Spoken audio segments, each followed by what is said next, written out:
Hey guys, there's two movies I want to review today. Babylon and Beau is Afraid. I want to review a lot of movies, but I think that Babylon actually is a really interesting film to discuss, and also alongside Ari Aster's Beau is Afraid. They are both films from directors who have established themselves, very recently with smaller features. Honestly, Ari Aster started with a pretty decent feature with Hereditary, but he worked his way up with short films, going up to that.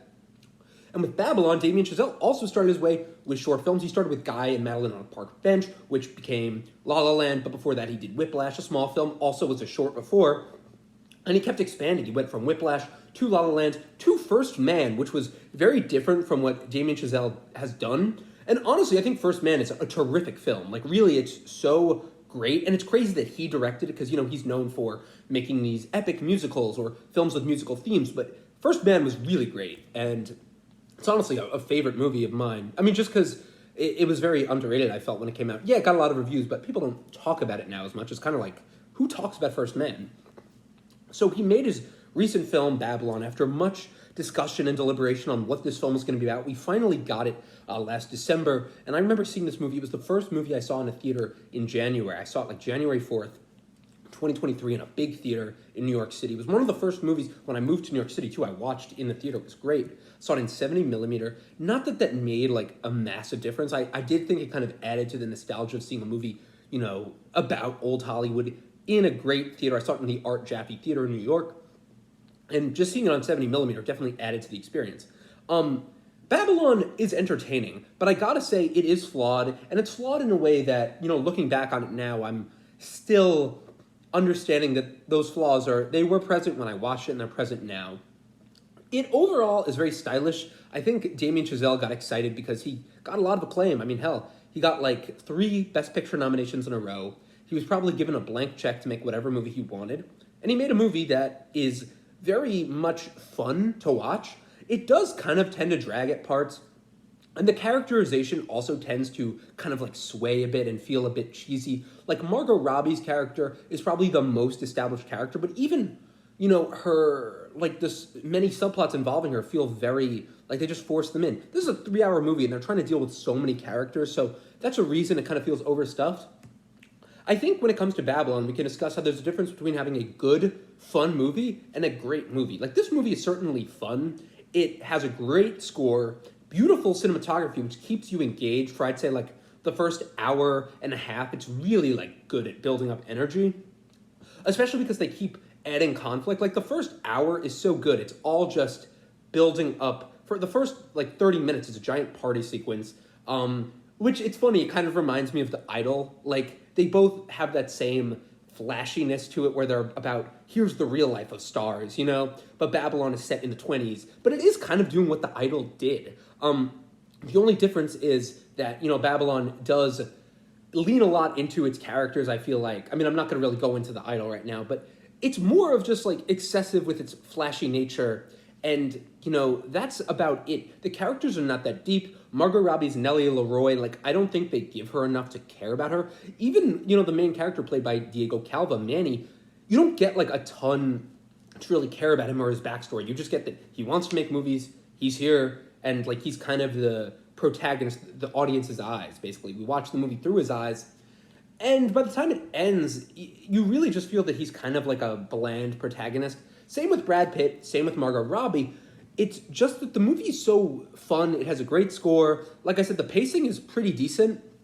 But then when you get to a point where Tobey Maguire comes to the movie, and the pacing is still good, like it keeps adding stakes, it just feels kind of like plotless in a way.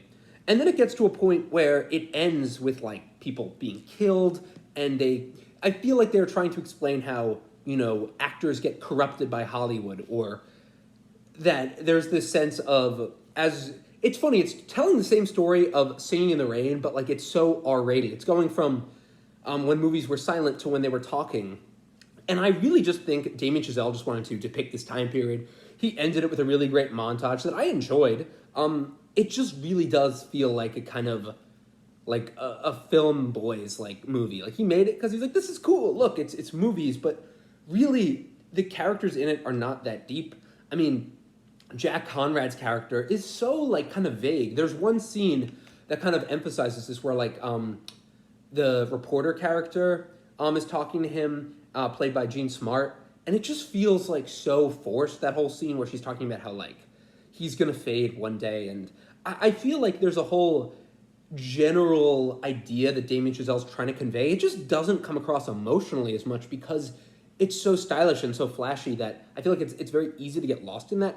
And on top of that, they have so many characters that it's kind of really hard to give everyone depth. Like, there are so many, good characters. Like, I thought Jovan Adepo deserved more. They give him, like, a bit of stuff with how Hollywood, was doing blackface and how he doesn't want to do it. But it isn't really like they give him enough, like, room to care. Just because there's so much. I'm not saying they did him a disservice. I think they kind of give everyone enough space. It just feels overstuffed. And then at 3 hours, it's kind of like so stretched, and you're looking at this film and it's kind of like you're just seeing a series of vignettes. It doesn't feel like it has that, seamlessness that a lot of other movies have. It feels like you can kind of tell that he's trying to piece together these different stories. See, as opposed to a movie like Pulp Fiction, which weaves together these stories or multiple stories perfectly, and it gives each one kind of a satisfying setup and payoff. Babylon just feels like it's a bunch of different really cool scenes thrown together, and they don't really mean anything. That to me was the problem. Like, Lee Jun Lee's character as Lady Fei Zhu, she's great. And I think she's supposed to be based on a real character like Anna May Wong, but they don't like give her enough roles. They just have like one small subplot where like, oh, she's lesbian and Hollywood blacklisted her for being a lesbian, but like her character is just there to kind of say that. You know what I mean? I feel like even with Eric Roberts' character, he's there and it's fun. He's Margot Robbie's dad. He's her manager. He's only there because he cares about the fame.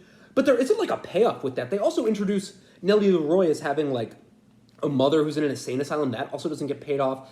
And I guess they're just trying to show that she doesn't want to be a part of Hollywood and she kind of is rejecting what you have to do. But it just feels like such a mishmash of scenes.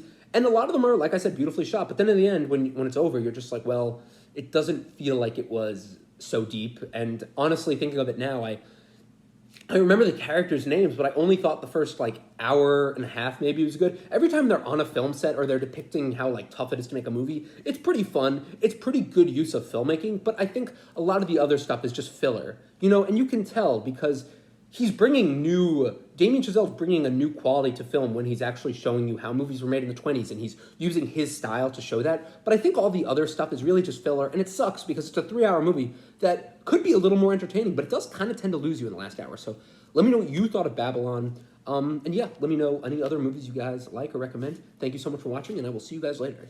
Thanks for watching.